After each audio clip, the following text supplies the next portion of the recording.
নদী যেমন পাহাড়ি পথ পেরিয়ে নানা বাঁক বদল করে শেষমেশ সাগরে গিয়ে মেশে, চীন ও পাকিস্তানের সম্পর্কের গল্পটাও ঠিক তেমনই।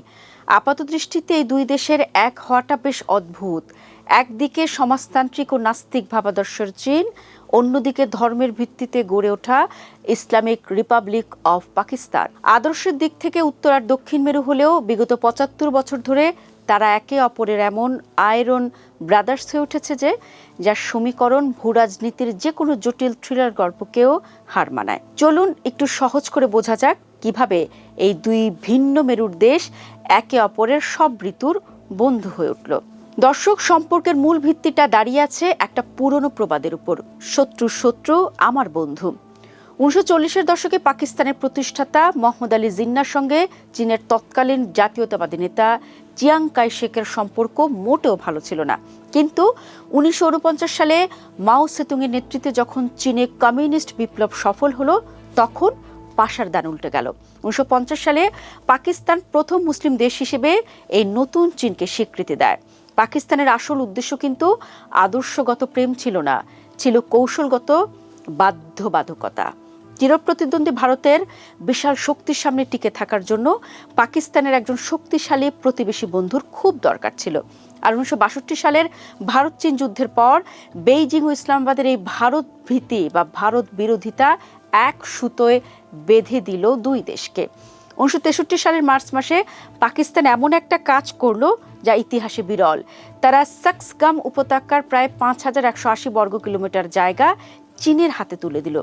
জায়গাটা আসলে কাশ্মীরের অংশ, যা ভারত নিজের বলে দাবি করে। পাকিস্তান ভাবল হিমালয়ের এই দুর্গম পাহাড়ি অঞ্চলে ভারতের মুখোমুখি হওয়া একা তাদের পক্ষে কঠিন। তার চেয়ে এলাকা চীনের নিয়ন্ত্রণে থাকলে ভারতের উপর মনস্তাত্ত্বিক চাপ বজায় রাখা সহজ হবে।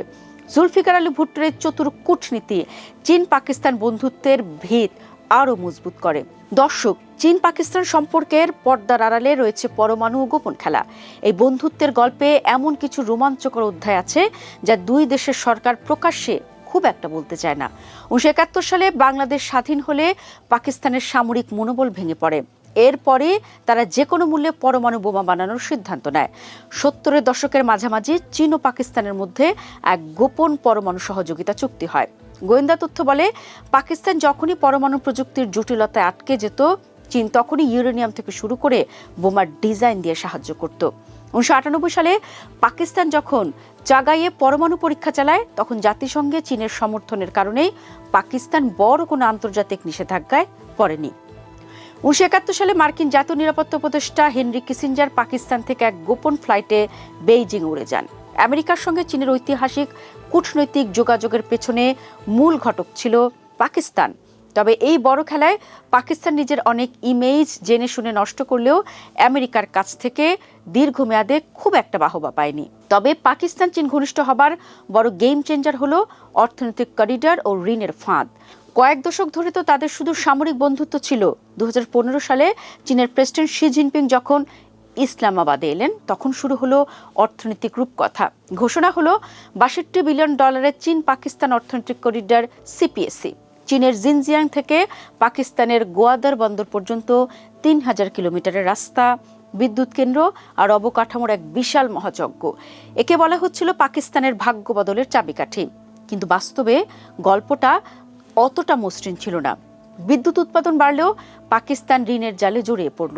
বর্তমানে পাকিস্তানের মোট বৈদেশিক ঋণের প্রায় ২২% একা চীনের কাছে। ব্যবসা বাণিজ্যের অবস্থাও শোচনীয়।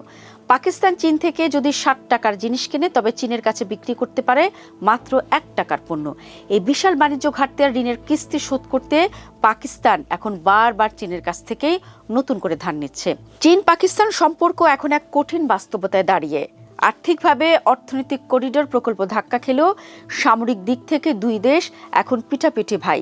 পাকিস্তানের মোট অস্ত্র আমদানির ৮০% আসে চীন থেকে। F-17 থান্ডার ফাইটার জেট থেকে শুরু করে অত্যাধুনিক যুদ্ধজাহাজ আর বিমান প্রতিরক্ষা ব্যবস্থা সবই এখন চীনা প্রযুক্তিতে ঠাসা।